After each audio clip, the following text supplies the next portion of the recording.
জুমার দিনে আমি 3টা আমলকে বেশি গুরুত্ব দেই। 1 নাম্বার হচ্ছে সূরাতুল কাহফ, যেটা আপনাকে মাসিহুদ দাজ্জাল থেকে বাঁচাবে। 2 নাম্বার বেশি থেকে বেশি দরুদ পড়া, এই দিন দরুদ পেশ করা হয় নবী সাল্লাল্লাহু আলাইহি ওয়াসাল্লামের কাছে।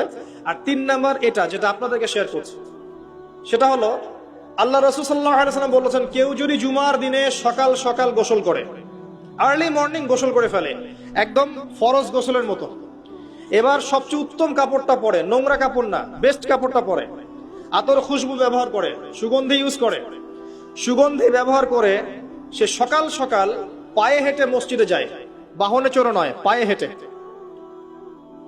মসজিদে গিয়ে ইমাম বয়ান খুতবা শুরু করার আগেই মসজিদে চলে গেছে, ইমামের কাছাকাছি বসে, কাউকে কষ্ট দেয় না, ইমাম খুতবা দিচ্ছে সে চুপচাপ শুনছে, কাউকে কষ্ট দেয় না। এমনকি পাশে কেউ কথা বলে তাকে এতটুকু বলে না চুপ করো, এতটুকু বলে না, চুপচাপ খুতবা শুনে নামাজ পড়ে ইমামের সাথে সালাম ফিরায়। নবী সাল্লাল্লাহু আলাইহি ওয়াসাল্লাম বলছেন, এই যে প্রতি পদক্ষেপ হেঁটে এসেছে, প্রত্যেক পদক্ষেপের বিনিময়ে 1 বছরের নফল নামাজ, 1 বছরের নফল রোজার নেকি দেয়া। এই আমলগুলো খুব সহজে আমরা করতে পারি।